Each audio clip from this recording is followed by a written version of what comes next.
Telangana BC బంధువులారా, బహుజన హితాయ బహుజన సుఖాయ. తెలంగాణ చైతన్యమే బీసీలతో కూడినటువంటి చైతన్యం. సబ్బండ కులాలు సకల జనులలో అత్యధికులు బహుజనులు. తెలంగాణ బహుళ ప్రయోజనాల కోసం, ప్రత్యేక రాష్ట్ర సాధన కోసం బీసీ బిడ్డలు చేయని పోరాటం లేదు.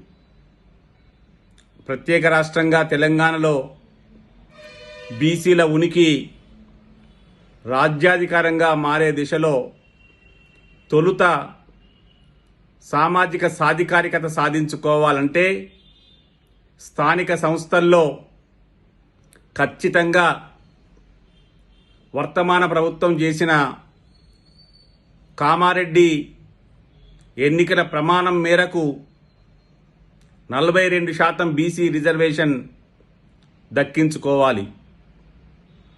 ప్రభుత్వం తన పరంగా తాను చేసేటువంటి కార్యాచరణలో మన వైపు నుంచి ప్రజాస్వామ్యయుతమైనటువంటి ఒత్తిడి, ఆకాంక్ష వ్యక్తీకరణ కావాలి. అందుకోసం క్షేత్రస్థాయిలో, గ్రామాలలో, మండలాలలో, అన్ని జిల్లాలలో బీసీ సంఘాలు, వివిధ కులాలలోని ప్రొఫెషనల్ అసోసియేషన్ల ప్రతినిధులు స్థానిక సంస్థల వచ్చే ఎన్నికల్లో పోటీ చేసి తమ సత్తా చూపాలని ఆశపడుతున్నటువంటి ఆశావాహులలోని బీసీ నాయకత్వం సంఘటితంగా కదలాలి. ఏమాత్రం ఏమరుపాటు చూపినా, అలసత్వం చూపినా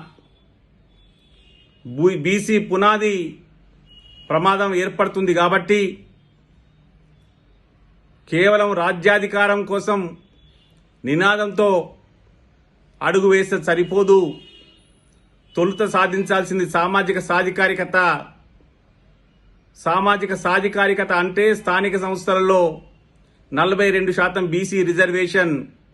అందుకోసం అన్ని చోట్ల అందరూ బీసీ నాయకులు, బీసీ చైతన్యవంతులు తమ వంతు కృషితో సంఘటితంగా కదలమని, ప్రభుత్వానికి మన ఆకాంక్షను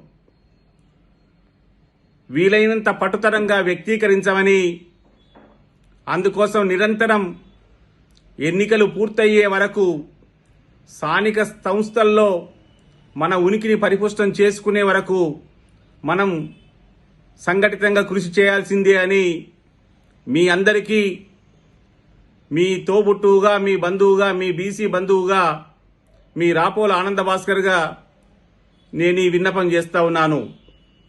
బహుజన హితాయ బహుజన సుఖాయ. జై తెలంగాణ.